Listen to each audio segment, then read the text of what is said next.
We start our lessons with Chapter 2, A Changing Society. It contains 5 lessons teaching you about changes in migration to Britain, how women's lives have changed, and about life in the UK for children, families, and young people. If you do not understand any words, please pause the lesson and use the dictionary function on the website to find out the meanings. We have carefully simplified the government text to help you learn, but underneath me is the original text from the government handbook, so please make sure you read through it and understand the vocabulary they use. So here we go.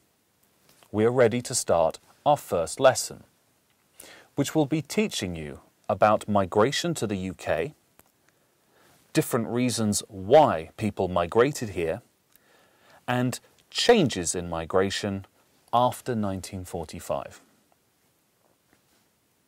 Many people living in Britain today have their origins in other countries.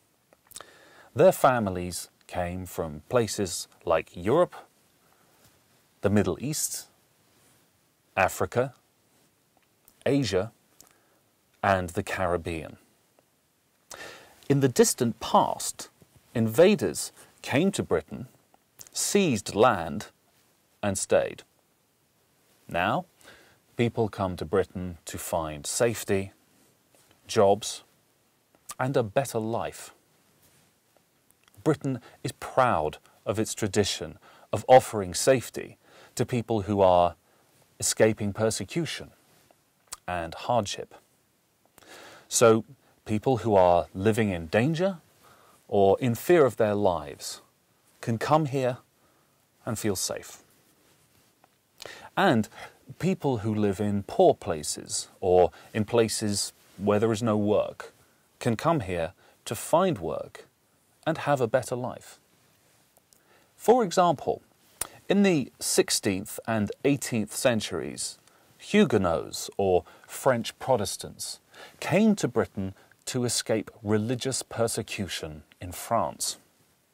They were in fear of their lives because of their religious beliefs.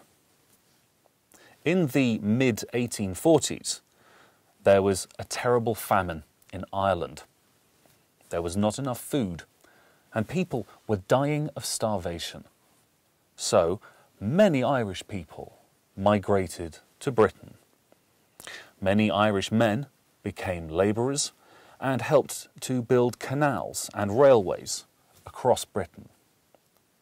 From 1880 to 1910, a large number of Jewish people came to Britain to escape racist attacks. These racist attacks were called pogroms. The Jewish people came from Poland, Ukraine, Belarus, and what was then called the Russian Empire. After the Second World War, 1939 to 1945, there was the huge task of rebuilding Britain. There were not enough people to do the work, so the British government encouraged workers from Ireland and other parts of Europe to come to the UK to help. In 1948, people from the West Indies were also invited to come and work. During the 1950s, the UK encouraged immigration because we needed more workers. So many industries advertised for workers from overseas.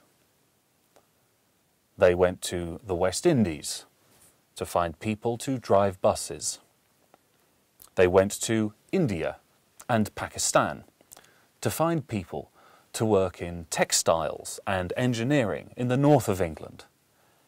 And we also went to India and Pakistan to find workers for the Midlands.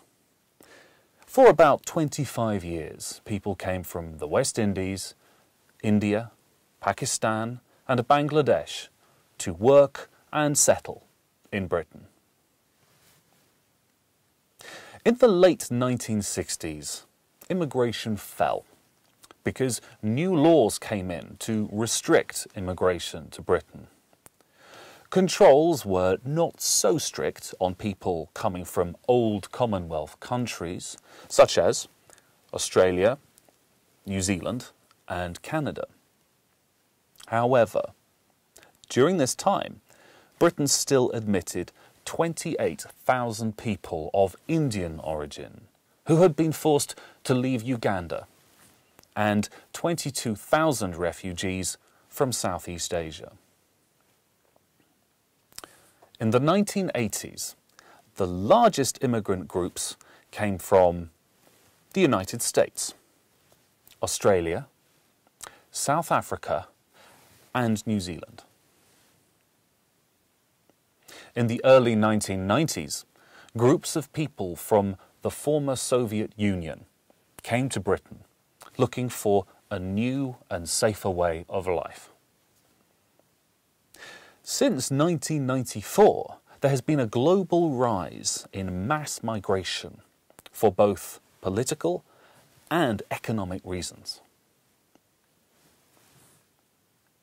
Before you move on to the next lesson, make sure that you understand all the key points that we have covered in the boxes below, such as some of the historical reasons for immigration to the UK before 1945, the main immigrant groups coming here after 1945, the countries they came from, and the kind of work they did.